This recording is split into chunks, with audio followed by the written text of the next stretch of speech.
ప్రియమైన దేవుని బిడ్డలారా, యోహాను సువార్త 2వ అధ్యాయం 1 నుండి 11లో మనం చూస్తున్నప్పుడు యేసు ప్రభువారు ఆయన శిష్యులు గలిలయకు వచ్చిన 3వ దినమందు గలిలయలోని కానాను ఊరిలో ఒక వివాహము జరుగుచుండెను. అయితే యేసు తల్లి అక్కడ ఉండెను. యేసును ఆయన శిష్యులను ఆ వివాహమునకు పిలువబడ్డారు. అయితే ఆ వివాహంలో ద్రాక్షరసం అయిపోయినప్పుడు ఆ కొరతని ఎరిగిన యేసు తల్లి యేసు ప్రభువారికి ఈ విషయాన్ని తెలియజేసినట్లు మనం చూస్తూ ఉంటాం. ఎందుకంటే ఇశ్రాయేలీల వివాహంలో ద్రాక్షరసము ప్రాముఖ్యమైనది.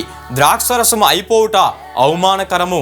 అయితే యేసు ఆమెతో, అమ్మా, నా సమయం ఇంకా రాలేదనెను. అప్పుడు యేసు తల్లి అక్కడున్న పరిచారకులను చూచి, ఆయన మీతో చెప్పినది చేయుడనెను. ద్రాక్షరస బాణలు ముఖ్యమైన స్థలంలో ఉంచబడ్డాయి.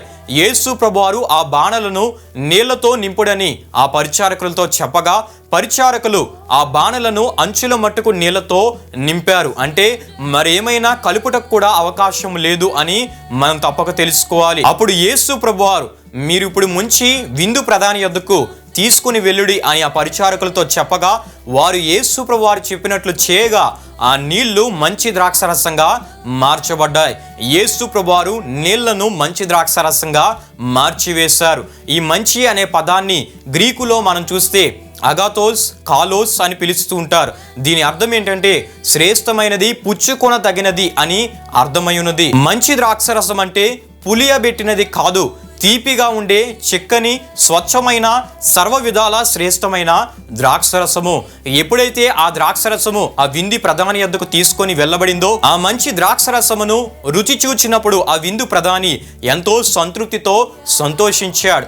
ఈ రీతిగా యేసు ప్రభువారు తన అద్భుత కార్యం ద్వారా నీళ్లను మంచి ద్రాక్షరసంగా మార్చివేసి తన మహిమను బయలుపరుచుకున్నారు. ఇది యేసు ప్రభువారు చేసిన మొట్టమొదటి సూచక్రియగా దేవుని వాక్యంలో మనం చూస్తూ ఉంటాం. ప్రియమైన దేవుని బిడ్డలారా, ఈ అద్భుత సందర్భం మనకు తెలియజేసే అద్భుతమైన ఆత్మీయ సత్యాలు ఏమై ఉన్నాయంటే, మొట్టమొదటిగా మన కుటుంబంలో ఏ కొరతలు కలిగినా యేసు ప్రభుతో చెప్పుట జ్ఞానానుసారమైన నిర్ణయం. ఎందుకంటే యేసు ప్రభువారు మన ప్రతి అవసరమును తీర్చే గొప్ప దేవుడు. రెండవదిగా యేసు ప్రభువారు చెప్పినట్లు చేయుట ద్వారా నీళ్లు మంచి ద్రాక్షరసంగా మార్చబడ్డాయి.